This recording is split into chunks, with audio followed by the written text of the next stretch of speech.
All students good morning. आज का topic रहेगा अनुसूचियां से संबंधित। और सबसे पहली बात यह है कि भारतीय संविधान में अनुसूची से रिलेटेड बात चल रही है और अनुसूचियों से रिलेटेड जो बात चल रही है उसमें ध्यान देंगे कि हमारे मूल संविधान में कितनी अनुसूचियां थीं और वर्तमान समय में कितनी अनुसूचियां हैं। तो सबसे महत्वपूर्ण बात यह है कि जो मूल संविधान था वह है उसमें 8 अनुसूचियां थी। 8 अनुसूचियां थी। 8 अनुसूचियां थी और जो वर्तमान समय में अनुसूचियां और अब जो अनुसूचियां हैं वो है 12 अनुसूचियां। ठीक है, सभी नोट करते जाइए कि भारतीय संविधान में हम अनुसूचियों की बात कर रहे हैं। तो जो अनुसूचियां हैं वो मूल संविधान में जो थी वो 8 थी और अब 12। ठीक है, और जो 12 अनुसूचियां हैं इनको हम देखेंगे क्रमबद्ध रूप से। तो सबसे पहली बात यह है कि जो अनुसूचियां होती हैं, जो फर्स्ट अनुसूची है उसमें राज्य और संघ शासित प्रदेश या फिर केंद्र शासित प्रदेश आते हैं। कहने का मतलब है कि जो प्रथम अनुसूची है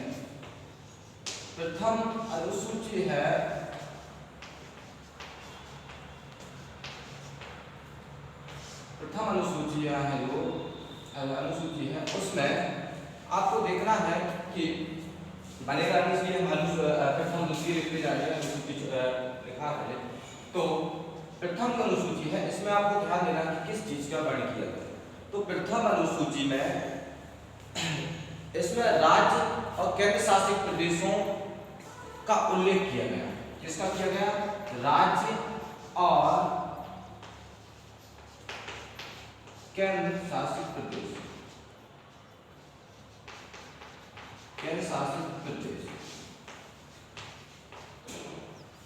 प्रदेशों या प्रदेश का उल्लेख किया गया है।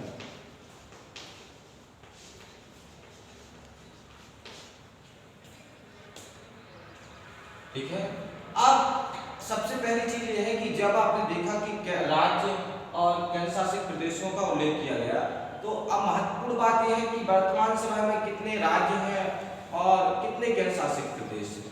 तो हमें सबसे महत्वपूर्ण बात यह है कि इस पर ध्यान देना है कि कितने राज्य और कितने केंद्र शासित प्रदेश हैं।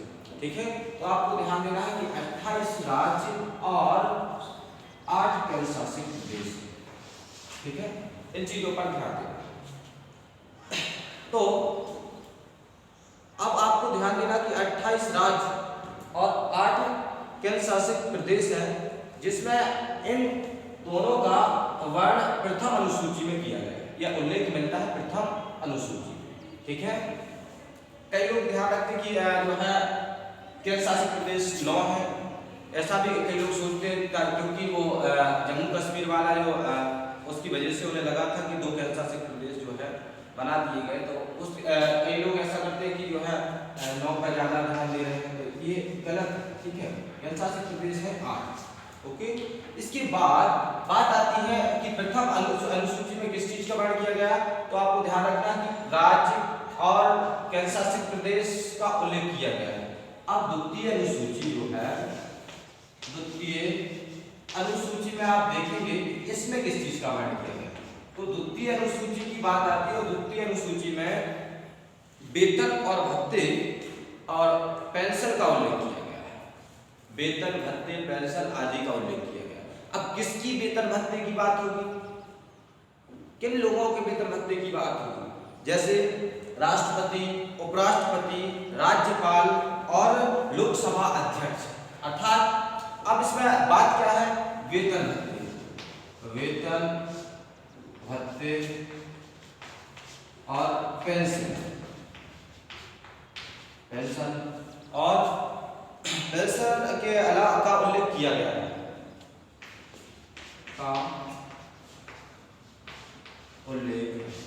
ठीक, अब किस प्रकार से वेतन, भत्ते, पेंशन आदि का उल्लेख है? तो इसमें ध्यान रखना कि जैसे राष्ट्रपति उपराष्ट्रपति और उपराष्ट्रपति के अलावा राज्यपाल और अब इनकी वेतन भत्ते की बात रखी गई, अनुसूचित द्वितीय अनुसूची किसके, तो अब सबसे पहली बात आती है कि लिखित में राष्ट्रपति को कितना वेतन मिलता है, तो वो है 5 लाख। 5 लाख, ठीक है। अब बात आती है कि जो उपराष्ट्रपति, इस राष्ट्रपति में एक चीज को ध्यान रखें कि वर्तमान समय में भारत के राष्ट्रपति कौन है, तो उसको भी ध्यान रखना है कि कौन है राष्ट्रपति। तो राष्ट्रपति का नाम सभी लोग लिख लेंगे, माननीय रामनाथ कोविंद जी, ठीक है। तो सभी लोग ध्यान रखेंगे। इसके बाद आप देखेंगे उपराष्ट्रपति, तो उपराष्ट्रपति को कितना वेतन है, उपराष्ट्रपति को जो वेतन मिलता है वो है 4 लाख।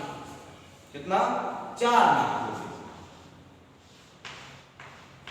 4 लाख रुपए, वो भी किस रूप में मिलता है, तो ध्यान रखें कि राज्यसभा के सभापति होने के कारण इसको, राज्यसभा के सभापति किसे कहते हैं, उपराष्ट्रपति, ठीक है, उपराष्ट्रपति को। कई बार ऐसा होता है कि निम्नलिखित में से राज्यसभा के सभापति कौन है, तो ऑप्शन में प्रधानमंत्री रहता है, राष्ट्रपति रहता है, उपराष्ट्रपति रहता है, तो ध्यान रखना है कौन है, राष्ट्रपति। उसको वेतन कितना मिलता है, उपराष्ट्रपति को 4, ठीक है। इसके बाद बात आती राज्यपाल, तो राज्यपाल के वेतन का जो उल्लेख किया गया, इसका वेतन कितना है, 3,50,000, ठीक है। कितना, 3,50,000। अब बात आती है कि लोकसभा अध्यक्ष, जैसे लोकसभा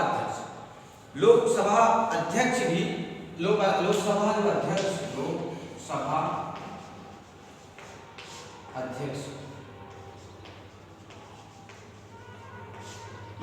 अध्यक्ष वर्तमान समय में लोकसभा अध्यक्ष कौन है, तो वो है ओम बिड़ला।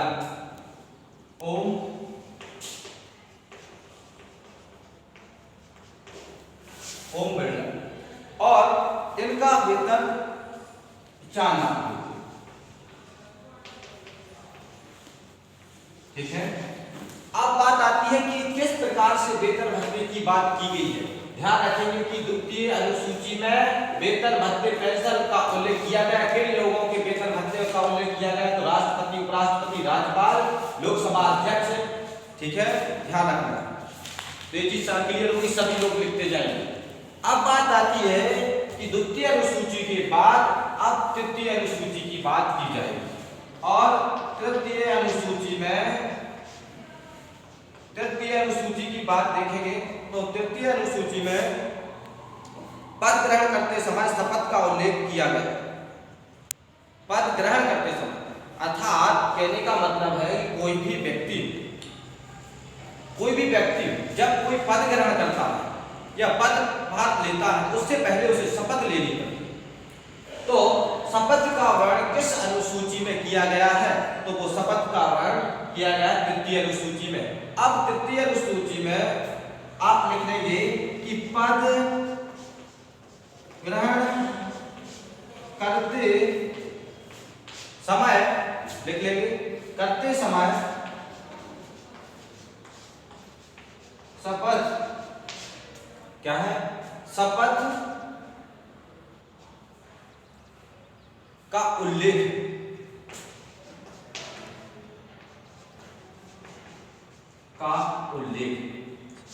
अब किसका उल्लेख किया गया, अर्थात तृतीय अनुसूची में पद ग्रहण करते समय शपथ, ध्यान रखें, शपथ का उल्लेख।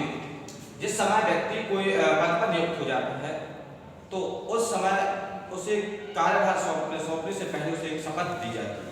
उस शपथ ग्रहण का किस अनुसूची में वर्णन किया गया, तो वो है आपकी तृतीय अनुसूची।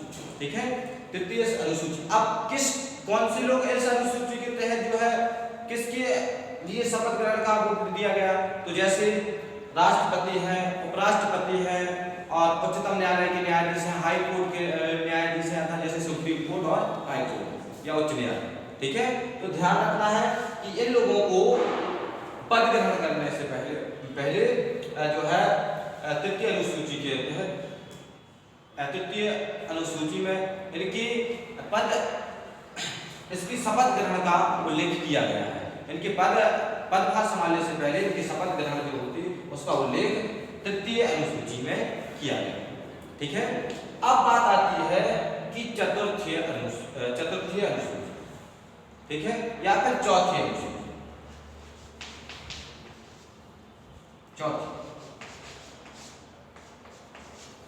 अब बात जब चौथी अनुसूची की आएगी, तो चौथी अनुसूची में क्या है कि राज्यसभा के प्रतिनिधित्व, राज्यसभा के लिख लेंगे सभी, चौथी अनुसूची में लिखेंगे कि राज्यसभा में प्रतिनिधित्व।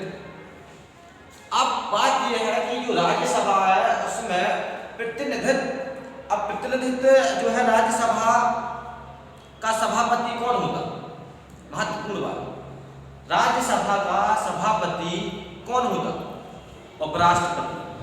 ठीक है, कौन होता, उपराष्ट्रपति। उपराष्ट्रपति कौन है वर्तमान समय में, कौन है, वेंकैया नायडू। ठीक है, ध्यान रखना, उपराष्ट्रपति कौन है, वेंकैया नायडू। अब बात आती है कि ठीक है, इसमें प्रत्येक राज्य क्या काम करते हैं, अपने अपने एमएलए या राज्य में भेज देते हैं। ठीक है, इसके बाद बात आती है कि ध्यान लिख लेंगे सभी चौथी अनुसूची में कि इसमें राज्यसभा में प्रतिनिधित्व भेजे जाते हैं, प्रत्येक राज्य अपने अपने प्रतिनिधित्व भेजते हैं। ठीक है, अब बात आती है कि चौथी के बाद पांचवी अनुसूची बता देते हैं, ये बता देना, इसके बाद हम आगे करेंगे, देखेंगे। तो अनुसूची अब नेक्स्ट है, चौथी अनुसूची हो चुकी थी और पांचवी अनुसूची के बारे में बात होगी।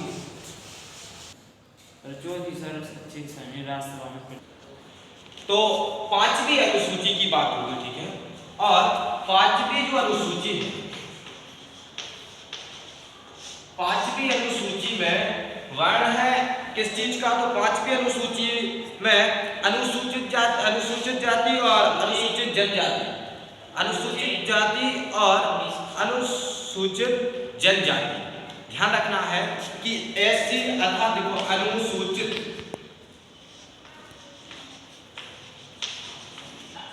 जाति और अनुसूचित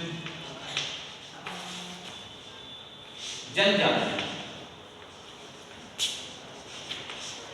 अब इनकी बात की जा रही है, तो ध्यान रखना है कि अनुसूचित जाति और अनुसूचित जनजाति, इसमें आपको ध्यान देना है कि जो अनुसूचित जाति और अनुसूचित जनजाति है, इसका वर्ण किस अनुसूची में किया गया, तो वो है पांचवी अनुसूची।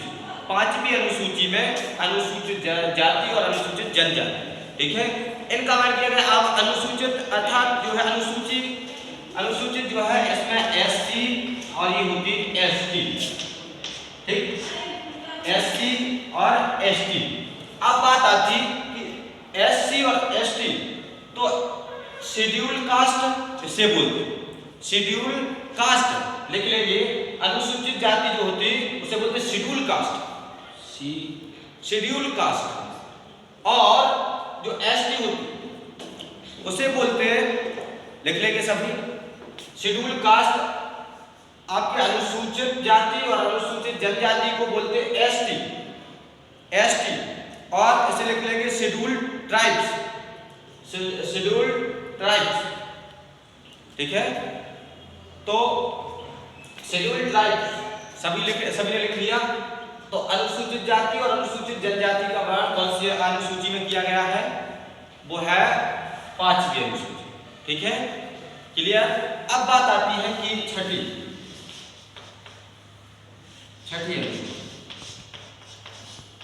छठी अनुसूची में अब ध्यान देना है, इसमें क्या होगा कि एसटी का प्रशासन का उल्लेख किया गया। ऐसे राज्य लिख लो, असम, त्रिपुरा, मेघालय और मिजोरम। राज्यों में एसटी के लिए प्रशासन का प्रावधान है। क्या किया गया कि असम,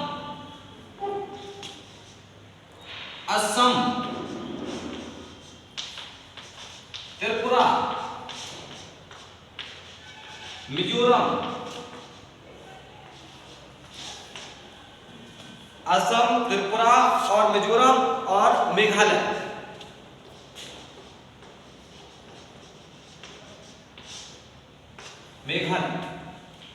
अब ध्यान रखना है कि असम, त्रिपुरा, मिजोरम, मेघालय में थोड़ा सा क्रम से लिख लेना इनको, या फिर कोई दिक्कत नहीं, सही लिखा है।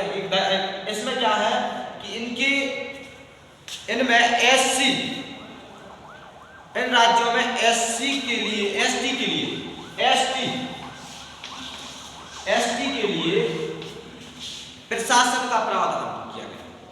अब बात आती है कि अब आप कैसे याद रखेंगे कि किन किन राज्यों में एसटी के प्रशासन का प्रावधान। तो अब एक चीज ध्यान रखना, सब लोग एटीएम चलाते हैं,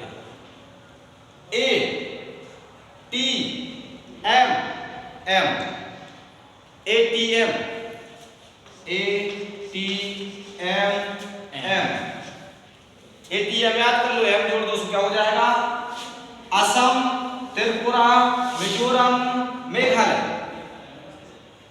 तो इससे आपको ध्यान रखना कि किन किन राज्यों में एसटी प्रशासन का प्रावधान है, तो वो किससे हो जाएंगे? एटीएम से आप याद कर सकते हैं। ठीक है, तो किससे कर सकते हैं? एटीएम, अर्थात ए से असम, टी से त्रिपुरा, एम से मिजोरम और एम से मेघालय। क्लियर? तो कौन सी अनुसूची में, कौन सी छठी अनुसूची में क्या किस चीज का वर्णन किया गया, किस क्या प्रावधान रखा गया, तो उसमें आपको ध्यान देना है कि एसटी वर्ग के व्यक्तियों के लिए प्रशासन का प्रावधान रखा गया है। तो उसमें कौन कौन से राज्य हैं? तो वो राज्य है एटीएम, अर्थात असम, त्रिपुरा, मिजोरम और मेघालय। क्लियर?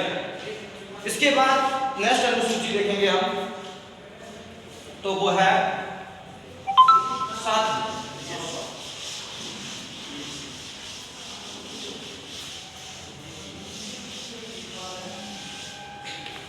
तो हम 7वीं अनुसूची को देखेंगे, और 7वीं अनुसूची में किस चीज का वर्णन किया गया? तो 7वीं अनुसूची थोड़ी सी बड़ी है, ध्यान रखना। और 7वीं अनुसूची में केंद्र और राज्य के बीच शक्ति का बंटवारा का वर्णन किया गया। लिख लेंगे 7वीं जो अनुसूची है, 7वीं, इसमें क्या होगा कि जो केंद्र और राज्य के बीच जो शक्तियां हैं, शक्तियां का बंटवारा, ठीक है, बंटवारे का पता है। अब बात आती कि केंद्र और राज्य के बीच शक्ति का बंटवारा कैसे? तो इसमें 3 प्रकार की सूची बनाई गई है, संघ सूची, राज्य सूची और समवर्ती सूची। ठीक है, संघ सूची, राज्य सूची और समवर्ती सूची। कौन कौन सी? देखो, संघ सूची,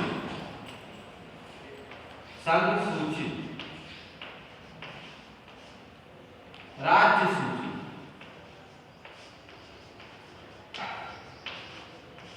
फिर है समवर्ती सूची।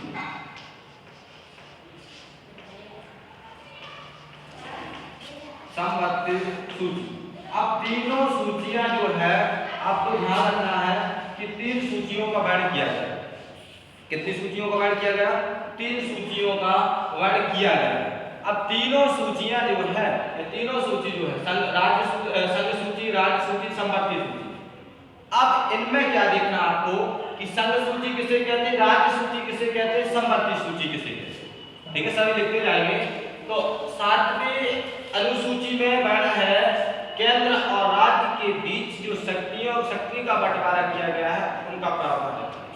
तो कहां पर केंद्र शक्ति बना सकता है, कहां पर राज्य की शक्ति बनती है, कहां पर दोनों मिलकर बना सकते हैं, उस चीज का बढ़ गया है। तो आपको ध्यान देना है कि जो संघ सूची है तो संघ सूची सिर्फ केंद्र में ही, सेंट्रल में ही कार्य करेगी या कानून बनाएगी, या फिर जो संघ सूची है वो केंद्र सरकार का मतलब केंद्र का कार्य करेगी। राज्य सूची उसमें कोई भी हस्तक्षेप नहीं कर सकती है। इसी प्रकार जो राज्य सूची है तो राज्य सूची राज्य में कार्य करेगी, उसमें केंद्र जो है हस्तक्षेप नहीं कर सकता।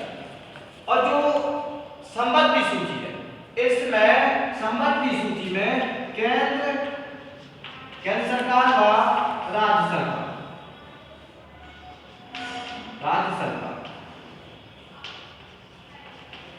ये दोनों मिलके कार्य पॉलिसी में संबंधी सूची।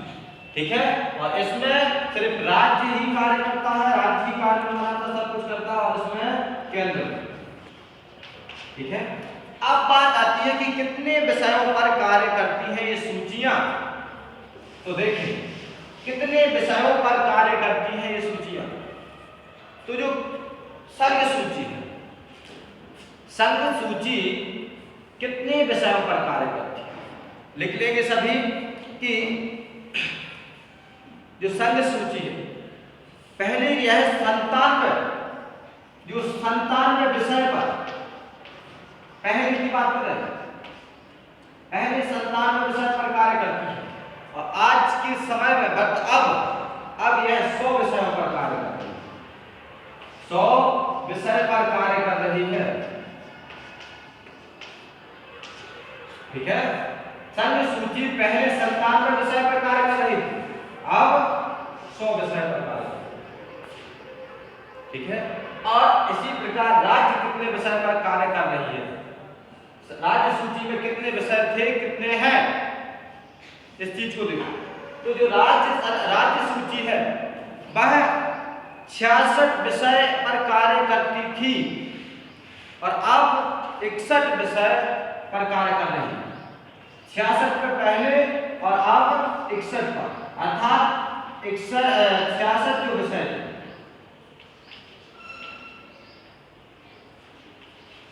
और अब 61 विषय,